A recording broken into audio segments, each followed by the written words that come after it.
அஸ்ஸலாமு அலைக்கும் and hi friends, welcome to MBM Samayal. இன்றைக்கி நம்ம சேனலில் ஹெல்த்தி லட்டு ரெசிபி தான் பார்க்க போகிறோம். இந்த ஹெல்த்தி லட்டுவை நம்ம கருப்பு உளுந்து வச்சு செஞ்சுருக்கோம். ரொம்பவே ஹெல்த்தியானது. இந்த லட்டுவில் நம்ம டெய்லி ஒன்று சாப்பிட்டா போதும். நம்ம உடம்புல நிறைய நோய்களை குணப்படுத்தக்கூடிய சக்தி இதுக்கு இருக்குது. அடுத்து வர தலைமுறைக்கு சயாட்டிக்கா அப்படிங்கிற ஒரு நோயே இல்லாமல் இருக்கணும் அப்படின்னா இந்த லட்டுவை டெய்லி கொடுங்க. சின்ன பிள்ளையிலேருந்தே நம்ம கொடுக்க ஸ்டார்ட் பண்ணிடணும். அதனால் இது ரொம்ப டேஸ்டியாக ரொம்ப ஹெல்த்தியாக எப்படி செய்கிறாங்க வீடியோக்குள்ளே போய் பார்க்கலாம். ஃபஸ்ட்டு உளுந்து வறுக்கிறதுக்கு நான் அடிக்கனமான பாத்திரம் எடுத்துக்கிடுறேன். நான் இன்றைக்கி கருப்பு உளுந்து எடுத்திருக்கேன். வெள்ளை உளுந்தில் செய்கிறத விட கருப்பு உளுந்தில் செய்கிறது ரொம்ப ஹெல்த்தியானது. உடச்ச உளுந்து அப்படிங்கிறனால நம்ம வறுக்கும் போது நம்மளுக்கு கலர் மாறுறது நல்லாவே தெரியும். இதனுடைய அளவுன்னு பார்த்திங்கன்னா 1.5 கப் அளவுக்கு உளுந்து எடுத்திருக்கேன். இப்போ நம்ம லோ ஃப்ளேமில் வச்சு நல்லா வறுத்து எடுத்துக்கலாம். கொஞ்சம் செவக்கணும், அந்த அளவுக்கு வறுத்தா போதும்.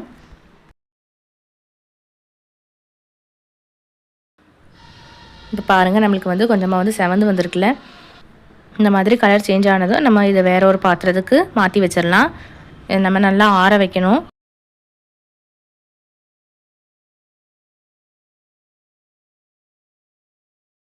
ஈரமில்லாத ஒரு தட்டுக்கு மாற்றிட்டு நல்லா பரத்தி விட்டுக்கிடுறேன். இது நல்லா ஆறணும். நெக்ஸ்ட்டு அதே கடாயில் 1/2 கப் அளவுக்கு நான் கடலை போட்டுக்கிடுறேன். இப்போ நான் ஃப்ளேம் ஆன் பண்ணல. இப்போ இந்த பாத்திரம் நல்லா சூடாக இருக்கும்ல, அந்த சூட்லேயே இந்த கடலை கொஞ்சமாக வறுபடும். அந்த அளவுக்கு மட்டும் வறுத்தா போதும். ஒரு மிக்சி ஜார் எடுத்து நம்ம உளுந்து ஃபுல்லாகவே தட்டிடலாம். இது கூடவே கடலையும் சேர்த்து நம்ம நல்லா அரைச்சிட்டு வந்துடலாம். இது நம்ம அரைக்கும் போது ரொம்ப பவுடர் பண்ணக்கூடாது. கொஞ்சமாக குறகுறப்பாக இருக்கணும். நான் கொஞ்சமாக குவான்டிட்டி அப்படிங்கிறனால மிக்சி ஜாரில் போட்டு அரைச்சி எடுத்துக்கிட்டுறேன். பல்காக நம்ம குவான்டிட்டியில் அரைக்கணும் அப்படின்னா வெளியில் ரைஸ் மில்லில் கொடுத்து அரைச்சி எடுத்துக்கணும்.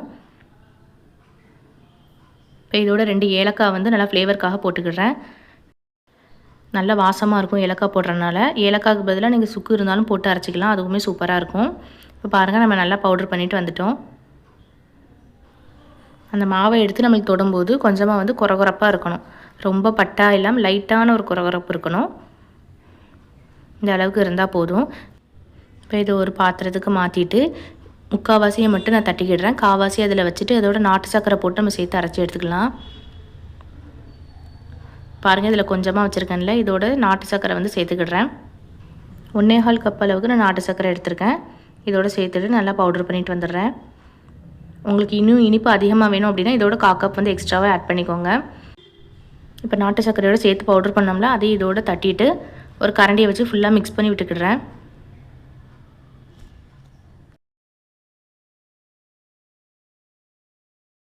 நெக்ஸ்ட்டு அதே கடாயில் 2 ஸ்பூன் அளவுக்கு நெய் சேர்த்துட்டு நம்மளுக்கு தேவையான அளவுக்கு முந்திரி பருப்பு போட்டு வறுத்து எடுத்துக்கிடுறேன்.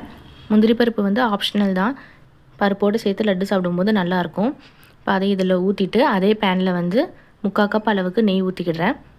இது நல்லா சூடு பண்ணிட்டு வந்துடலாம். ஏற்கனவே நம்ம ஊற்றியிருந்த முந்திரி பருப்பு நெய்யை இந்த மாதிரி மிக்ஸ் பண்ணி விட்டுக்கணும். சூடாக இருக்கும் அப்படிங்கிறனால நம்ம கையால் மிக்ஸ் பண்ண முடியாது. ஃபஸ்ட்டு இந்த மாதிரி ஒரு ஸ்பூனை வச்சு மிக்ஸ் பண்ணிவிட்டு அப்புறமா நம்ம கையால் மிக்ஸ் பண்ணிக்கலாம். இதுபோல் எல்லா பக்கமும் நல்லா கலந்து விட்டுக்கிடுறேன். இப்போ நம்ம சூடான நெய் வச்சுருக்கோம்ல, அதிலிருந்து பாதியை மட்டும் ஊற்றிக்கிடுறேன். ஊற்றிட்டு 1 டைம் நல்லா கரண்டியை வச்சு மிக்ஸ் பண்ணி விட்டுட்டு நம்மளுக்கு தேவையான அளவுக்கு நம்ம மறுபடியும் ஊற்றிக்கலாம். நெய் சூடாக இருக்கும் அப்படிங்கிறனால நான் கையை வச்சு மிக்ஸ் பண்ண முடியாது. ஒரு ஸ்பூன் வச்சு நல்லா மிக்ஸ் பண்ணி விட்டுட்டு அப்புறமா கையை வச்சு மிக்ஸ் பண்ணி எடுத்துக்கணும். இந்த மாதிரி கொஞ்சம் கொஞ்சமாக மாவு எடுத்து மிக்ஸ் பண்ணணும். அப்படின்னா தான் நம்மளுக்கு நெய் எந்த அளவுக்கு தேவைப்படும் அப்படிங்கிறது தெரியும். இப்போ நம்மளுக்கு நெய் கொஞ்சம் பத்தாத மாதிரி இருக்குது, அதனால் எக்ஸ்ட்ராவாக இன்னும் நெய் ஊற்றிக்கிடுறேன்.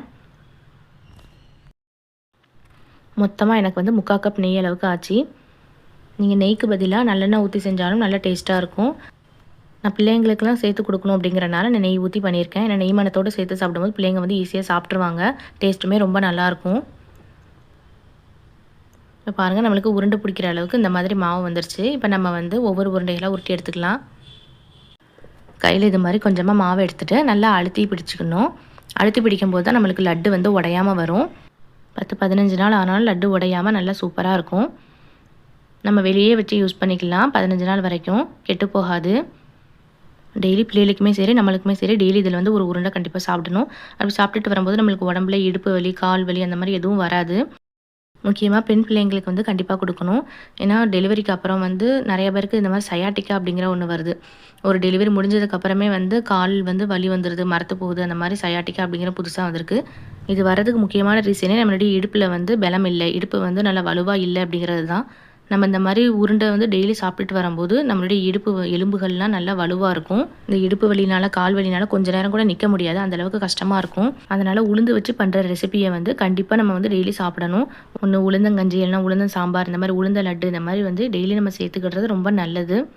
இது தொடர்ந்து 1 மந்த்துக்கு நம்ம சாப்பிட்டு வந்தாலே நம்ம உடம்புல வந்து நல்ல வித்தியாசம் தெரியும். வலிகள்லாம் வந்து நல்லாவே குறைஞ்சிருக்கும். அதே மாதிரி கழுத்து வலி, எலும்பு தேய்மானம் இந்த மாதிரி உள்ளவங்கலாம் உளுந்து எடுத்துக்கிறது ரொம்ப நல்லது. ஏன்னா எலும்புக்கு வந்து ரொம்ப ரொம்ப நல்லது. அதிகமான கால்சியம் சத்து வந்து இதில் இருக்குது. அதனால் இந்த ரெசிபி வந்து நீங்களும் வந்து கண்டிப்பாக ட்ரை பண்ணி பாருங்கள். ரொம்பவே நல்லாயிருக்கும். கிட்ஸுமே வந்து விரும்பி சாப்பிடுவாங்க. டேஸ்ட் வந்து ரொம்ப நல்லாயிருக்கும், நல்ல மணமாகவும் இருக்கும். நீங்கள் ட்ரை பண்ணிவிட்டு எப்படி இருந்துச்சு அப்படிங்கிற ரிசல்ட்டை மறக்காமல் கமெண்ட்டில் ஷேர் பண்ணுங்கள். இந்த வீடியோ உங்களுக்கு கண்டிப்பாக யூஸ்ஃபுல்லாக இருக்கும்னு நினைக்கிறேன். யூஸ்ஃபுல்லாக இருந்துச்சு அப்படின்னா என்னுடைய சேனலை சப்ஸ்கிரைப் பண்ணிக்கோங்க. அப்படி இந்த பெல் ஐக்கானையும் ப்ரெஸ் பண்ணிக்கோங்க. அப்படின்னா தான் நான் போடுற நியூ வீடியோஸ் எல்லாமே உங்களுக்கு நோட்டிஃபிகேஷனாக வரும். தேங்க்யூ.